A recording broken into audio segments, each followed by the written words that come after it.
판단의 대상이 인용 요구에 대해서 판단하는 기준이 중대한 헌법 위반, 중대한 법률 위반의 경우에 관여할 수 있고, 그것이 위반이 있다 하더라도 국민의 신뢰를 선출된 대통령이 국민의 신뢰를 어긋나게 할 정도로 돼야만 관여되는 거고, 그 부분에 있어서는 그러니까 충분히 심리를 해야 마땅하다고 생각합니다. 증거를 신속을 내세워서 그 절차를 생략한다든지 절차를 완화해서 하는 것은 그 자체가 증거법 위반이고 적법 절차 위반이어서, 그런 절차에 따라서 심리를 하고 판단을 한다면 그것이 대통령을 그것이 국민이 어떻게 수긍을 할 것입니까? 그래서 그 부분에 대해서는 다시 한번 촉구를 했고, 그것이 원만하게 정상적인 절차, 적법 절차에 따라 진행되기를 기대합니다. 저희들은 준비가 다 상당 부분 준비를 진행하고 있습니다.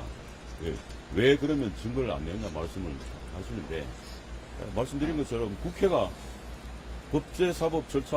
법제사법위원회의 조사 절차로 생략하고 하지 않고 소추 사유에만 가지고 의결만 했지 않습니까?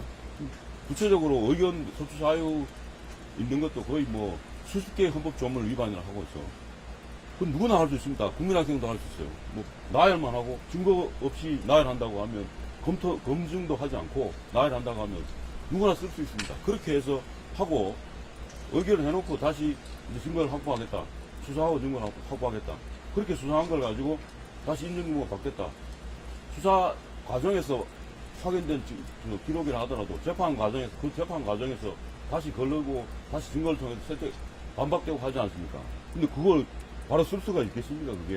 그게 신빙성이 없는 그 기록인데, 따라서 그 부분에 대해서 앞으로 확보되지 않으면은 정상적인 절차가 아니어서, 그러니까 강력히 그 부분에 대해서는 항의하고 그 부분에 대해서는 정상적으로 될 수 있도록 진행 강력히 그렇게. 국회 활동 그만은 포고령을 위한 요청하십니까? 네. 제가 한 말씀을 드리겠습니다. 그리고 부가에서 말씀드린 거는 저희 요번 기일에 이제 적법 요건에 대해서만 부적법하다라는 사유를 4가지를 소추 절차에 대한 하자, 그리고 이제 일사 부정의 원칙 위반이다. 그 다음에 이제 소추권 남용이다. 그 다음에 이제 마지막으로는 대통령이 이 심판 대상에 심판 필요성이 없다. 고익이 없었어. 심판 필요가 없다는 4가지입니다. 첫 번째 거는 아까 말씀하시는 소추 절차에 관한 것이고, 두 번째 것은 국회에서 1차 12월 7일 날 의결했는데 정적수 의결 정수 미달로 부결됐지 않습니까? 근데 마치 이게 뭐 불성립된 거는데 부결되고 난 뒤에, 그렇다면 부결됐다는 것은 국회 의사에 확정된 겁니다. 확정된 의사를 가지고 다시 법제사법 조사를 하지 않고, 조사 절차를 거치지 않고, 만약에 수정하고 뭐 한다고 그러면 또 나름 문제가 갈 수 있지만, 똑같은 것을, 본질적으로 동일한 것을 12월 14일에 의결했지 않습니까? 그러면 국회 의사가 확정된 놈을 다시 의결하는 것은 92조의 불사부대의 위반입니다. 그래서 헌법재판소 미래법 사건에서 판단한 바가 있습니다. 다수 의견이 그렇습니다.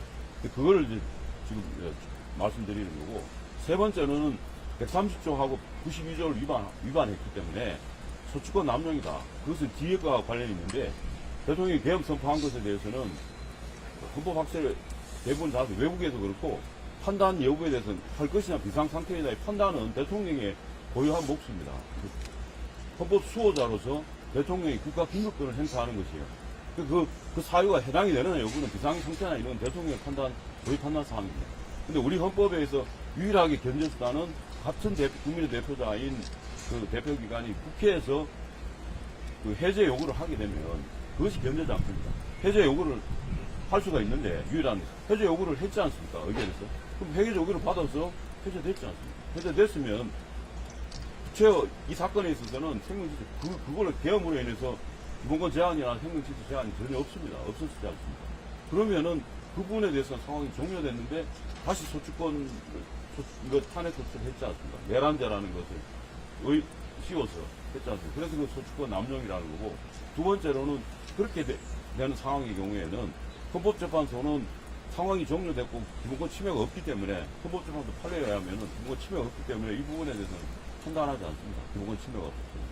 판단 대상이 아니라는 말씀이에요. 그래서 그 부분은 지난번에 미국 대통령, 트럼프 대통령 사건에서 마찬가지예요. 그 취지가 거기에는 대통령의 고유하고 절대적인 배타적인 권한의 행사의 경우에는, 미국의 경우에는 우리같이 헌법 규정이 없으니까 의회도 할 수 없고 법원 심사 대상이 아니라고 판단을 했어요. 2024년도 트럼프 의회 관련 사건에. 근데 우리는 유일한 규정이 국회 해제 요구가 있어요. 해제 요구를 해가 해제 의결을 하니까 대통령이 받아서 바로 국내 시민을 바로 병력 철수하고 바로 해제했지 않습니까? 그러면 이제 그 외에 구체적인 어떤 침해나 피해가 없었지 않습니까? 그건 다 아시는 거 아니에요? 그렇다고 하면 이건 심사 대상, 판단에 대해서는 심사 대상이 아니고, 따라서 헌법재판소는 판단할 보호 이익도 없고, 그렇기 때문에 심판의 필요성이 없다라는 겁니다. 그게 네 번째 사유고, 그게 주장하는 것의 핵심, 네 번째 이제 강조점입니다.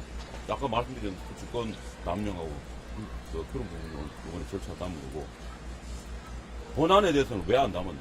아까 말씀드린 것처럼 국회에서 소추 의결서만 내고 구체적인 증거나 구체적으로 아주 추상적으로 돼 있고 내지는 않았어요. 구체적으로 뭐 증거를 안 내니까 무슨 취지인지, 오늘도 지금 계속 그 공방 아닙니까? 뭐 내란죄에 뺐다 말았다 그런 게 하지 않습니까? 구체적으로 증거를 안 내니까 이게 어떤 의미인지를 확정할 수가 없어요. 확정을 해야 소추자가 소추한 걸 가지고 우리들 그걸 보고 대응을 해야 될 거 아닙니까? 피청구인인데. 근데 그거나 구체적으로 안 되니까 어떤 내용을 확정이 안 된 상태에서 우리가 구체적 입증 계획을 할 수는 없지 않습니까? 그래서 지금 준비하고 있는데 이제 그걸 확인이 되면 내려고 그러는 겁니다. 분명히 여기에는 뭐 아까 말씀드린 헌법재판소 심판 대상이 아니라고 우리가 2차적으로 보지만 그 부분에 대해서는 계엄의 경위라든지 이런 부분에 대해서는 준비하고 있습니다. 지금 말씀하신 것처럼 내년에 법정에서 말씀하신 것처럼 왜 이 계엄을 하게 되었는지 구체적인 뭐 부정선거를 비롯해서 여러 가지 부분에 대해서는 준비를 하고 있습니다. 그 부분에 대해서는 시작하고 그 증거도 증인 신청하고 심판을 진행할 겁니다. 오늘 이야기할 말씀하는 핵심은 우리가 재판 절차에서 충분히 제기하고 심리를 할 수 있도록 그 절차를 마련해라는 말씀을 드리는 거고, 그 점에서는 지난번 박근혜 대통령 탄핵 심판과 그걸 재활해서는 안 된다. 그 부분에서는 절차 위반이다. 적법 절차 위반해서 했다는 게 저희들 판단인 것 같습니다.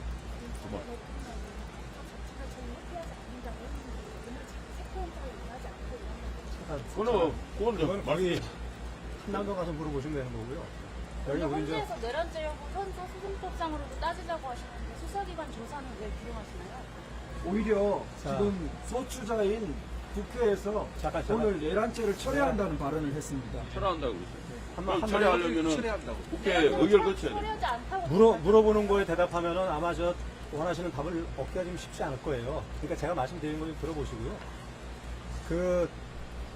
지금 제일 관심 갖는 게 우리가 탄핵 심판을 갖다 끌어가지고 재판부 구성을 다르게 해가지고 어떤 원하는 목적을 달성할 거다. 이런 의심들 많이 갖고 계시는데 저희는 그럴 생각이 없고요. 적어도 탄핵 심판이라는 것은 선거제도를 선거제도 거의 한 5개월 걸렸죠. 전 국민이 다 투표해가지고 한 대통령을 갖다가 이 짧은 기간 동안에 파면시키는 겁니다. 파면을 시키려면은 도대체 비상계엄이라는 거 헌법상에 주어진 권한을 갖다 행사한 것이 그 자체만으로 파면 사유냐, 아니면은 그 비상계엄 외에 파면할 만한 정말 중대한 어떤 문제가 있었느냐, 이게 같이 판단돼야 되거든요. 그러기 위해서는 내란도 같이, 지금 사실 언론들이 제일 관심 갖는 게 내란죄라는 거 아닙니까? 그죠? 내란죄인지 아닌지를 갖다가 철저히 심사를 해야 됩니다. 헌법재판소에서 3개월, 5개월 이렇게 시간 정하고서 이때까지 조사가 제대로 안 되더라도 무조건 끊겠다. 이거는 사실 재판제도로서는 굉장히 문제가 많은 거거든요. 일반 공무원들 해임시키는 행정소송에서도 재판기는 상당히 오래 걸립니다.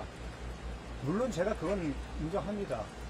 국가가 수반이 공백인 상태에서 오래 가는 것은 그거는 절대 바람직하지 않죠. 그렇지만 적어도 파면이라는 걸 갖다 하려면은 왜 계엄이 있었고, 그리고 그 계엄 과정에서 어떤 불법이 있었고, 그리고 그로 인해 가지고 어떤 피해가 있었고, 그래서 그게 국권분란이 되는지, 이 모든 것이 다 판단이 돼야 됩니다. 그러기 위해서는 지금 그 언론에서 맨날 말하는 사령관들 진술한 내용들이 있죠. 그 사람들 말이 맞는지도 파악을 해야 됩니다. 증인으로 나와가지고. 우리가 탄핵할 수 있는 기회가 있어야 돼요. 그분들이 왜 그렇게 말을 했는지를 갖다가 저희는 납득을 못하겠지만 그분들은 뭐 말한 이유가 있을 거 아닙니까? 그분이 여기서 다 밝혀줘야 돼요. 근데 빨리 끝나겠다는 식으로만 간다면은 그거는 정말 우리나라로서도 불행이고 재판제도로서도 있을 수 없는 상황이 벌어지는 것입니다. 그거는 그 국민 여러분들께서도 도대체 이 사안이 왜 발생했고 왜 대통령이 물러나야 되는 상황이고 대통령이 어떤 범죄를 저지르는지 말 중간에 말씀드리지만 내란죄라는 형사재판은 오래 걸립니다. 거기서 밝혀지긴 불가능합니다. 시간적으로. 대통령직을 유지한 상태에 밝혀지긴 불가능하다는 얘기죠. 근데 탄핵재판은 지금 순식간에 진행해가지고 대통령직에서 물러나게 만들겠다는 겁니다. 그 이후에 내란죄가 무죄가 나오면은 그건 어떻게 될까요? 대통령이 다시 대통령직을 복귀할까요? 그리고 탄핵 부분에 대해서도 이렇게 졸속으로 해가지고 정확한 진상이 파악되지 않은 상태에서 이건 비상계엄 선포했으니까 옛날 군부시대 때 그 탱크하고 총 쏴대면서 하던 그런 무시무시한 비상계엄을 갖다 선포한 그 자체로서 이건 대통령 자격이 없다. 뭐 아시다시피 3시간 만에 해제됐습니다. 국회는 전혀 방해받지 않은 상태에서 해제를 갖다 했고, 위헌 인정하십니까? 자, 그만하겠습니다. 그렇게 질문하시면 제가 대답을 할 수가 없어요. 바로 말씀 안 그 하십니까? 기자가 그런 식으로 말하고 있는데 이렇게 끼어들어가지고 그렇게 말하면 제가 더 이상 말하지 말아요. 제가 잠깐 말씀드릴게요. 그게 우리가 잘 아시다시피 12월 3일 날 계엄이 발동됐고 12월 4일 날 새벽에 해제가 되었습니다. 근데 그날 바로 소추가 되었습니다. 그러니까 아무것도 안 하고 바로 탄핵 소추에 들어간 거죠. 적어도 탄핵 소추를 하려고 하면 국회에 내 충분히 토론을 해가지고 절차를 거쳐서 해야 되는데 바로 끝나냈습니다. 그러면서 뭘 했는가 하면 내란죄를 집어넣었습니다. 내란죄의 프레임을 집어넣은 거죠. 그래 거의 지금까지 오고 있습니다. 그러면 어쨌든 간에 그 소추가 이렇게 짧았기 때문에 제대로 검토 없이 소추에 이르기 때문에 적어도 심판 과정에 있어서는 과연 이게 탄핵 사유에 해당되는지 안 되는지 충분히 절차가 보장이 돼야 됩니다. 근데 지금 안 하겠다는 거잖아요. 빨리 바로 해가지고 1월 14일, 16일 날 바로 본 결론기를 하겠다는 겁니다. 뭘 하겠다는 건지 알 수가 없는 거예요. 왜 혼자 이렇게 서두른지는 모르겠습니다. 그리고 여러분 아시다시피 이건 단신제입니다. 3심제가 아니에요.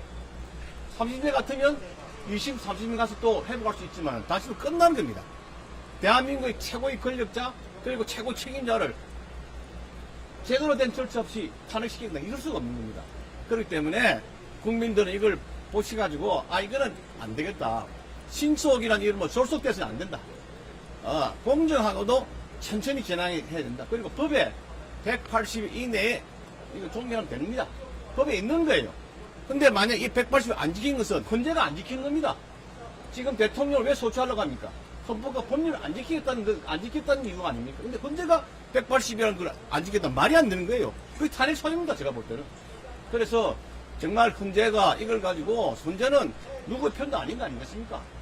심판하는 기관입니다. 심판해가지고 소추자 의견 듣고 그러니까 청구인 의견 듣고 피청구인 의견 들어서 충분히 변론할 기회를 주가지고 그럼 정의도 내세워서 180일인데 끝내면 되는 거예요. 그러면 이게 지금 문제가 뭐냐면 너무 쫄속으로 끝나버리면 한쪽은 좋을지 모르지만 한쪽은 전혀 받아들이지 않습니다. 헌재는 그것도 생각해야 됩니다. 그래야 이 종결이 돼서 그래도 뭔가 분규를 최소화시킬 겁니다. 그 역할을 헌재는 반드시 해줘야 될 것 생각이 듭니다. 그리고 가장 큰 그 탄핵 사유가 결국 계엄 아니겠습니까? 그 계엄이 두 가지입니다. 하나는 이게 통치행위이기 때문에 원칙적으로 사법심사의 대상이 안 되는 거예요. 그렇지만 내란죄는 성립된 것도 불결입니다. 그래서 결과적으로 야당에서 내란죄를 집어넣었는데 오늘 처리를 하겠다고 했습니다. 법정에서. 아니 내란죄가 가장 중심인데 그걸 처리하면 할 게 없잖아요. 아니지. 그러니까 원칙적으로 사법심사의 대상이 안 되기 때문에 원칙적으로 개헌 발동에 대해서는 현재도 판단이 힘들어요. 그러나 내란죄를 별개이기 때문에 할 수 있는데 내란죄를 빼버리면 이건 죄가 안 되고 이거 사법심사 대상 안 되면 할 게 없는데. 위험 요구만 자, 이거 한번 보십시오. 이게 소위 말해 대통령의 직무를 정지시키는 탄핵 소추 의결서의 증거입니다. 이게 무슨 증거가 있습니까? 전부 신문 기사밖에 없어요. 오늘 재판장에서 뭐라고 이야기하셨습니까? 예, 보세요. 이거는 국회에서 그 소추 의결서이기 때문에 공개해도 되는 겁니다. 여기에 국민들 이런 거 좀 아셔야 됩니다. 탄핵 소추 의결은요, 그냥 단순하게 어떤 그냥 청구에 끝나는 게 아니라 대통령의 자격을 그대로 정지시켰는데 여기에 내란이니 뭐니 도대체 무슨 증거가 있습니까? 신문기사들은 기자분들이 다 쓰시잖아요. 일방의 주장을 전부 다 쭉 해가지고 적는 내용들이잖아요. 그죠?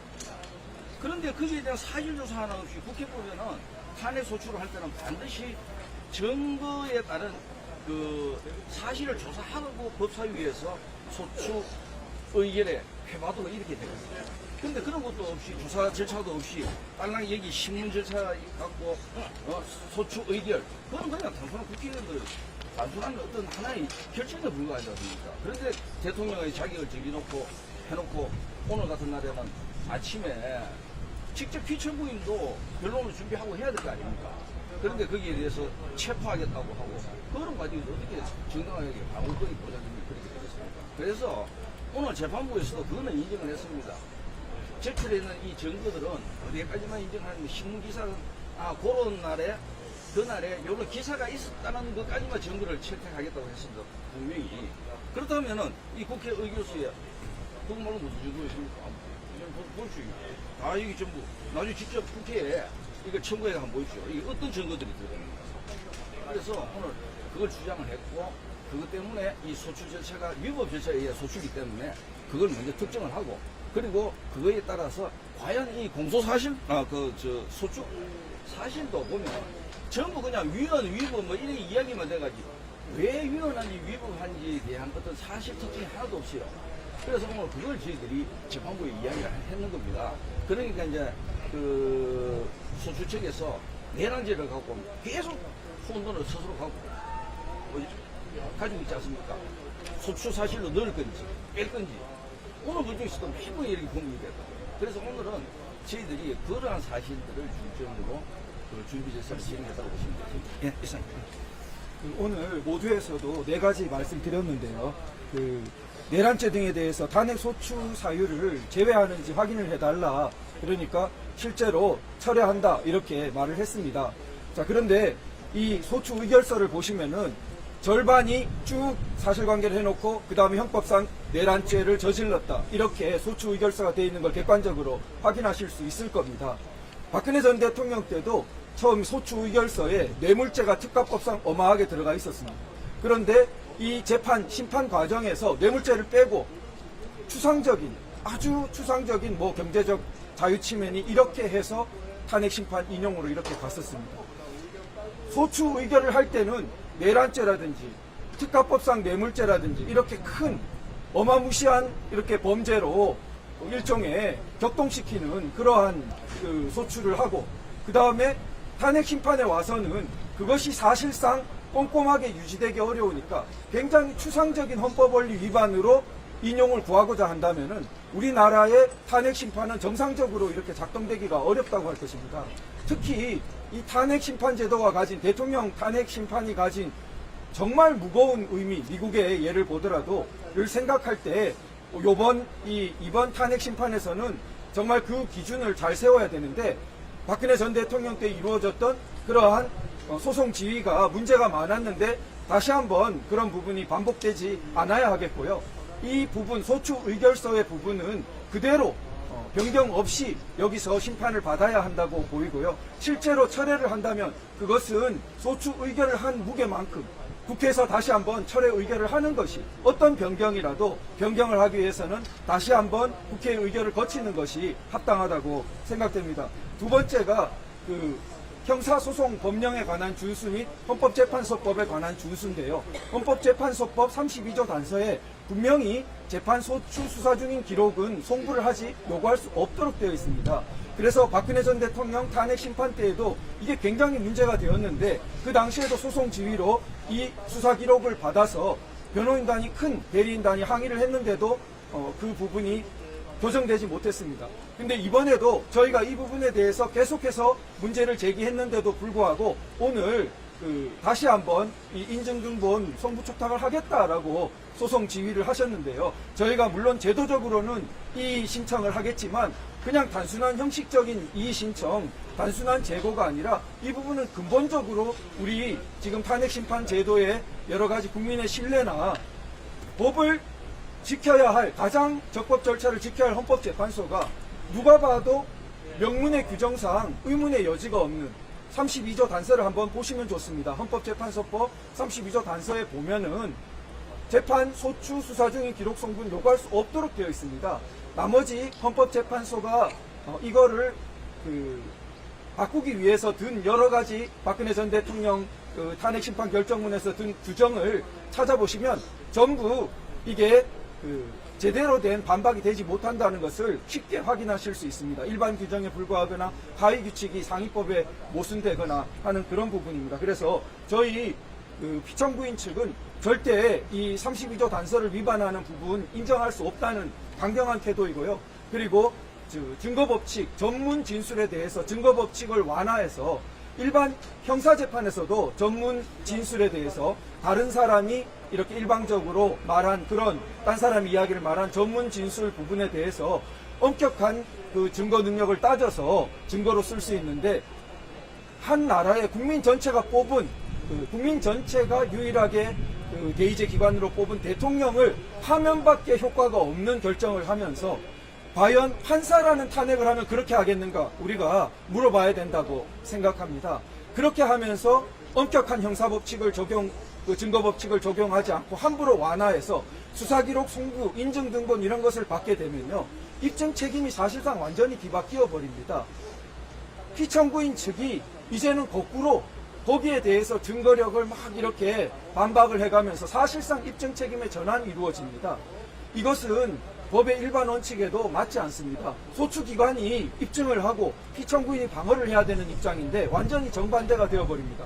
그러지 못하게 헌법재판소법에 규정을 해놓은 것인데, 이 법을 지키지 않으면서 어떻게 우리나라의 법을 지키는 헌법 질서를 수호하는 기관으로 자처할 수 있겠습니까? 그래서 두 가지, 헌법재판소법 32조 단서에 따라서 수사기록 송부촉탁 절대 안 된다. 그리고 형사소송법상의 전문 진술에 대한 증거법칙의 완화, 반드시 증인신문이 이루어져야 된다는 것이죠. 일방적으로 그냥 피의자 신문조서 같은 것을 내고 그것을 증거로 채택해서는 안 된다는 것입니다. 그런 부분에 대해서 피청구인 측은 아주 강력하게 그러한 태도를 가지고 있습니다. 그리고 세 번째는 먼저 접수된 탄핵 소추 사건에 대한 우선 심리를 요구하는 부분인데요. 이 사실 비상계엄 사태에 대한 앞선 경위에서 행정부에 대한 정말 극심한 줄탄핵이 문제가 되었습니다. 많은 분들이 아시는 것처럼 지난 2년 이전에 74년간 발의되었던 탄핵 숫자보다 이 2년간 발의된 탄핵 숫자가 더 많습니다. 74년 대 2년인데 2년이 더 많다고. 이게 정상적입니까? 그래서 이런 부분이 여러 가지 국가 기능의 마비, 행정부의 마비, 온갖 국정 수행의 좌절, 이런 부분들이 앞서 경위가 깔려 있는데 그런 부분들이 사실 헌법재판소에 미리 계류되어 있습니다. 그런데 이런 부분은 왜 중요하냐면, 만약에 대통령 탄핵 심판에 대한 결정만 먼저 나고 뒤에 줄탄핵되었던 부분들이 부당했다라고 줄기각이 그러면은 대통령의 비상계엄의 배경이 되었던 부분에 대해서 상당한 정당성을 가지는 부분이 이미 결론이 나버린 상태에서 뒤에 밝혀지는 것 아니겠습니까?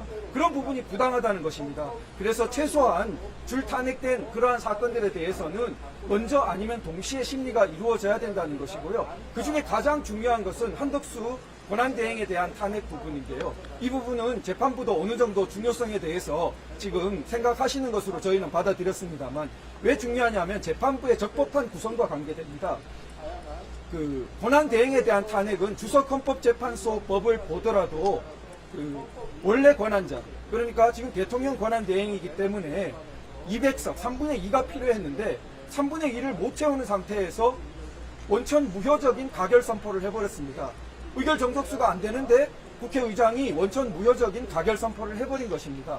그렇게 직무정지가 된 상태에서 대행의 대행이 헌법재판관을 임명했습니다. 그러면은 원천 무효, 직무정지가 원천 무효라면 대행의 대행이 재판관을 임명한 행위가 무효입니다. 그렇다면 그러한 재판관이 재판부를 구성한 것은 나중에 재심 사유가 될 만큼 크나큰 흠결을 가지게 됩니다.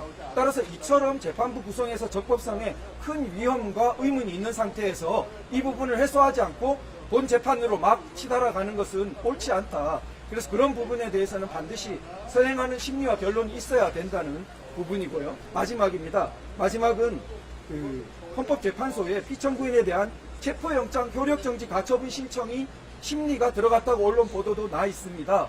지금 오늘 오전의 사태만 보더라도 이런 부분이 제도적으로 지금 그 문제 많은 체포영장과 청구와 발부에 대해서 저희가 이 헌정 질서적인 합헌적인 제도 내에서 그 체포영장 권한을 다투면서 체포영장 효력정지 가처분 신청이 되어 있는데, 이러한 절차를 기다리지 않고 물리력으로 우리나라의 크나큰 국민들에게 불안을 끼치고, 이런 부분은 상당히 무리스럽고 잘못된 일이라고 생각됩니다.